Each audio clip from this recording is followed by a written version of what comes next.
Usar recursos audiovisuais numa sala de aula é uma ferramenta bem eficiente para que os professores consigam uma formação crítica dos alunos. Mas trabalhar com cinema nas escolas não é uma coisa muito simples, não. A professora Eliana Nagamini, da Faculdade de Tecnologia de São Paulo, fez uma pesquisa a respeito na Escola de Comunicação e Artes da USP e vai contar para a gente agora o que ela descobriu. Tudo bem, Eliana? E explica para a gente, por que você resolveu pesquisar esse uso de mídias, né, na sala de aula? Você dava aula, você sentia essa dificuldade, como é que é? Isso, eu já fiz parte de um grupo de pesquisa na USP, comecei, na verdade, na FEFELESH, que eu sou formada primeiro em letras, fiz licenciatura, né, também na Faculdade de Educação e iniciei essa pesquisa. Na verdade, ela tem uma ponta, né, essa primeira ponta, na década de 90, quando fiz parte de um projeto de pesquisa que se chamava Circulação de Textos na Escola.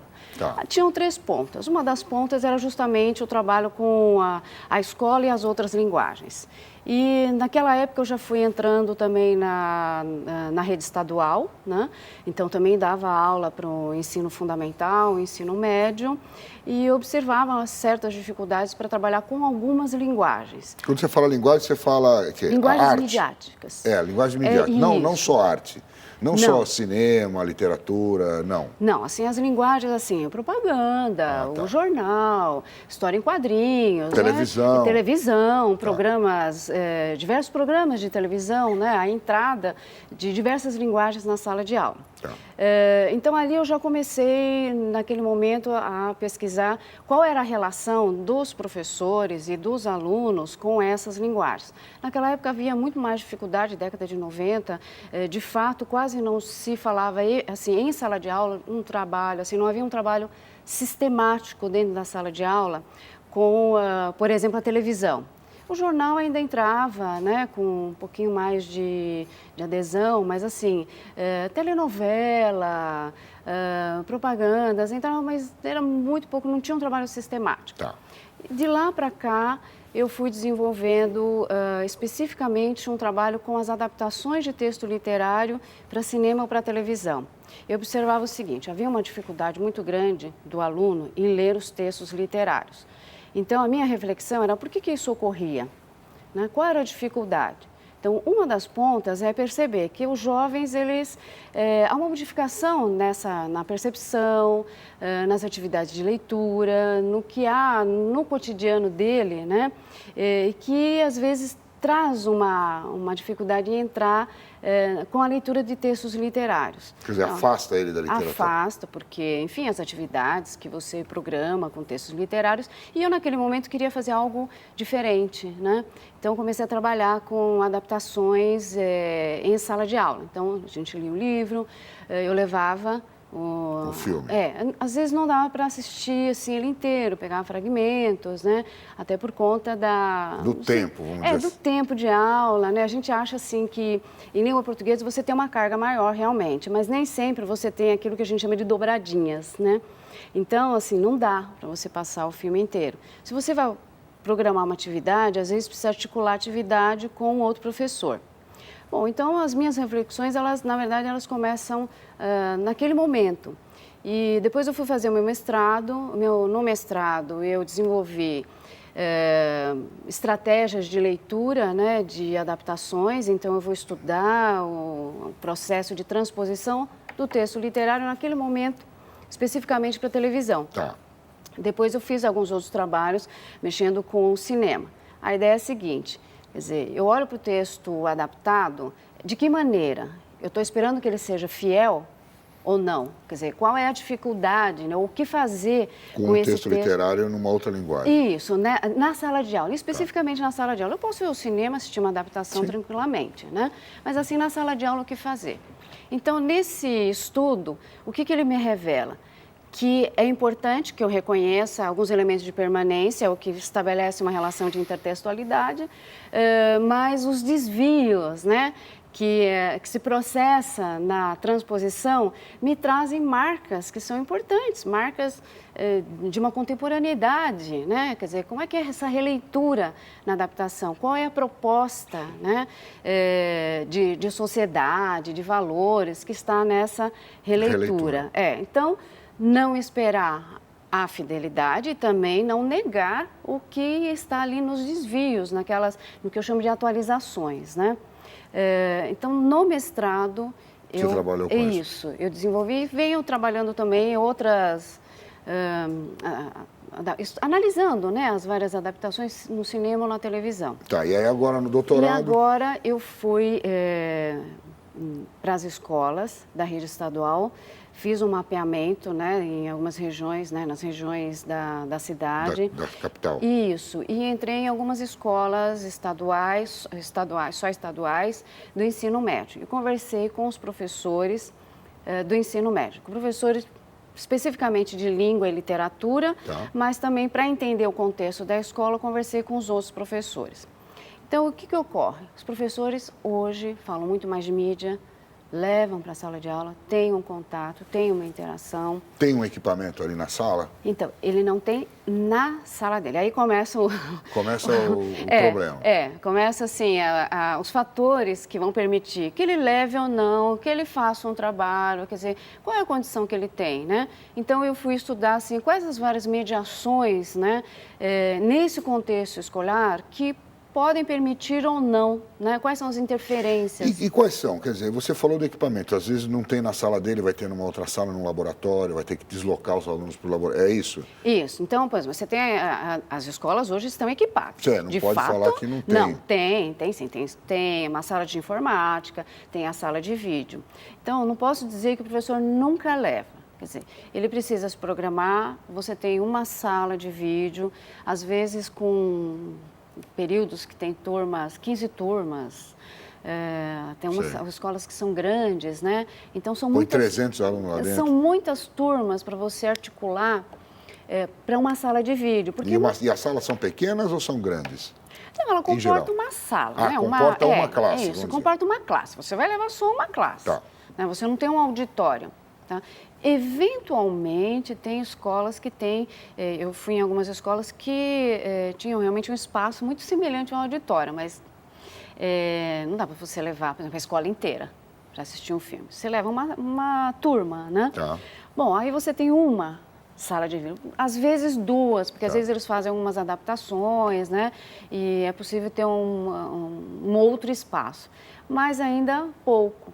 Por quê? Você tem um professor, você tem lá um professor daquela turma, professor de língua portuguesa e literatura, mas você tem um professor de geografia, você tem os outros professores de história, de matemática, que podem também fazer trabalhos com vídeos, né? Então, normalmente a sala precisa ser agendada. Uma disputa pela uma disputa pela sala. Uma outra coisa, por exemplo, o professor tem aquela carga horária, né? Do seu período de aula. Bom, aí ele precisa, como você falou, eu preciso deslocar os alunos, preciso abrir a sala de vídeo, preciso ajeitar os equipamentos, né? Então, você não tem alguém na escola que... providencie isso. Olha, traga os seus alunos, já quando você entra já está tudo pronto, né? Não, ele tem que ter toda uma... Daí você perde, seja uns 10, 15 minutos, né? Entre abrir, ajeitar todo mundo. Então, realmente, sobra pouco tempo para você... Para a atividade em si. Isso. Então, quando o professor trabalha com alguma adaptação, ele normalmente trabalha um fragmento. Ele extrai, às vezes, do livro, extrai, então, um pedaço do filme, novela, né? Não dá para fazer realmente uma sessão, né? Uma sessão de cinema. Algumas escolas conseguem fazer um projeto. Eu fui a uma escola na Vila Mariana que eles tinham um projeto de cinema, um projeto interessante que começou a funcionar dentro de uma parceria na escola. Depois acabou a parceria, mas um conjunto de professores, junto com a sala de leituras, deram continuidade, mas assim, ainda que sem muito vínculo, né, com alguma disciplina, esse projeto funciona em determinados horários. Então, é uma coisa interessante. É uma saída. É uma saída. Fazer parceria com alguém para poder manter lá um espaço, com alguém para cuidar do espaço. Exato. Então, é possível. Aí, assim, tem a questão da infraestrutura, então, da escola, a disponibilidade que ele tem de levar os alunos disputar na agenda. Disputar a agenda na sala, às vezes é possível fazer trabalhos interdisciplinares e que viabiliza, né, um horário maior, né, de uso da sala de vídeo.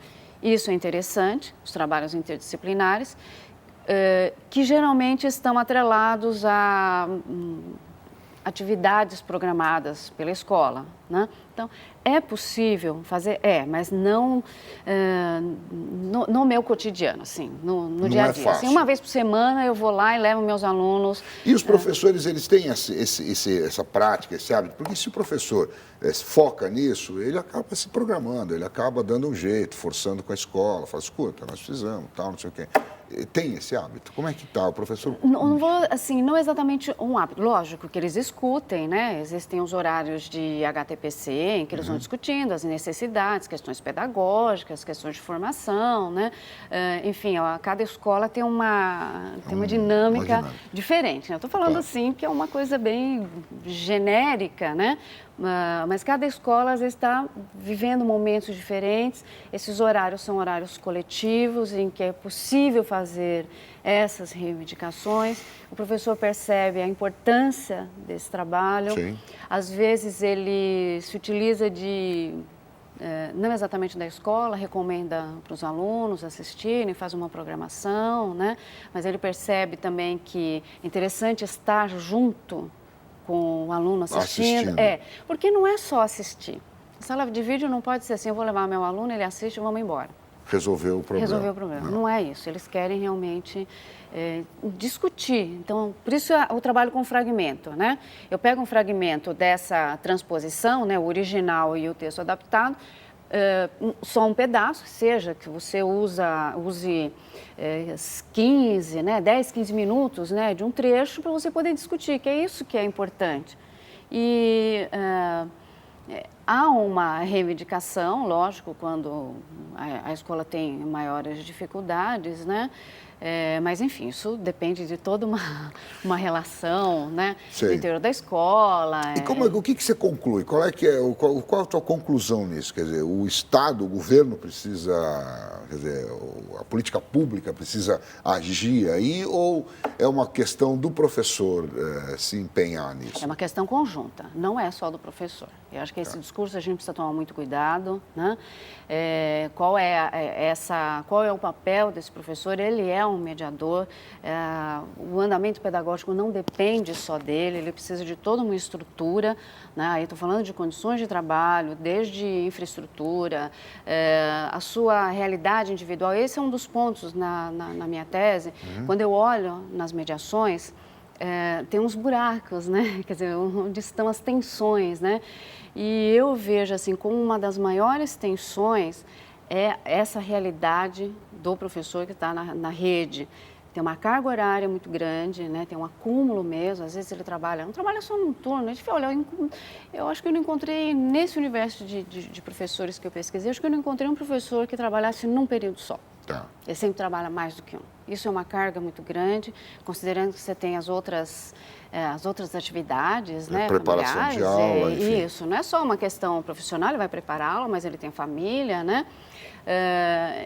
Então, esse é um ponto grande de tensão. Quer dizer, por que ele faz isso? Ele tem uma questão que é de salário, né? Não dá muito para fugir. Então, por isso que assim, são vários fatores. Você equipa a escola, ótimo, está lá, realmente tem. Não é o suficiente, né? Assim, o que você tem de equipamento às vezes não é o suficiente, mas ele está lá, é possível gerenciar. Tá? A outra coisa, questão da formação, quer dizer, a tecnologia está aí, como os cursos de formação de professores estão desenvolvendo, né, trabalhos com essas mídias, ou especificamente a formação, por exemplo, do professor de língua portuguesa e literatura. Como que fica essa discussão de uma possibilidade de didatizar uma obra adaptada, um filme? Isso não está no curso de licenciatura? Você tem, às vezes, uma colocação de trabalhos com linguagens, né? Disciplinas que falam sobre tecnologias, nem sempre você discute efetivamente a questão. É superficial, você disse. Eu digo assim, superficial por quê? Eu acredito que esse trabalho traga um bom resultado se você entender o que o Borowski chama de uma gramática audiovisual. Tá. Né? Eu preciso entender, quer dizer, um plano. Quer dizer, o professor ele não vai ser um especialista em audiovisual, mas ele tem uma percepção de leitura. Nós fazemos trabalhos, por exemplo, nas relações entre linguagem verbal e linguagem não verbal. Bom, então é possível entrar em maior profundidade teórica, né, desse ponto de vista. Então, qual é a produção de sentidos quando um personagem ele é focalizado num close, ou as panorâmicas, né? Sei. Quer dizer, você não precisa ter uma... Como é que você atinge o espectador? Isso, não precisa ter aquele conhecimento técnico, mas qual é o efeito que essas estratégias de produção audiovisual fazem na hora da recepção do leitor? Como é que ele recebe isso? Então, isso é uma coisa. Questão da trilha sonora. Qual a importância da trilha sonora para você construir um clima? Isso tem a ver com a ambientação. Essas coisas não estão no curso, é isso? Não, não estão. Você discute, lógico, relação de fidelidade ou de atualização, mas... Eu até entendo que não é... objeto. Não exato, não é objeto da na hora que você vai trabalhar com formação de professor. Mas em algum momento, se eu quiser trabalhar com a adaptação, alguma coisa eu preciso ter de contato, ter uma discussão, essa gramática do audiovisual, né? Porque determinados elementos do cenário fazem diferença na hora que você compõe toda aquela cena. O que isso me traz de elemento comparativo na hora que eu leio o texto literário? Sim. Como é que eles dialogam? Essa é a riqueza, né? Tanto do texto literário, como da linguagem do cinema, da televisão. Então, quer dizer, a conclusão que você chega é que falta ao professor não só, enfim, ter estudado isso, falta tempo para ele buscar essa informação por conta própria, sim, por moto próprio. Ou que você tenha curso de capacitação mesmo na rede. Na rede a até rede oferece. Existe, oferece, mas isso não está lá. Se discute, mas não exatamente com essa questão mais específica mesmo, num determinado momento bem específico. Né? A outra coisa, assim, o professor tem esses cursos de capacitação, nem sempre ele consegue participar efetivamente de todos, então precisaria viabilizar também a ida dele, as oficinas. Às vezes você não consegue mandar todos os professores de língua portuguesa. É um representante e tal, quer dizer, precisa ter uma outra, talvez, uma relação de gestão, de formação, né? E da questão tecnológica mesmo. Essas coisas precisam ser articuladas. Então, o que eu digo é assim, a culpa não é só do professor, certo? Porque normalmente o discurso... a culpa a ele. O discurso é esse, porque ele está lá, ele é um mediador, mas ele recebe outras interferências que ele não tem, ele sozinho não tem o poder de decisão. É uma questão política também, né? Política educacional. Tá bem colocado. Obrigado, professor. Obrigado pelas suas informações aqui no Unesp TV. Obrigada, eu agradeço também.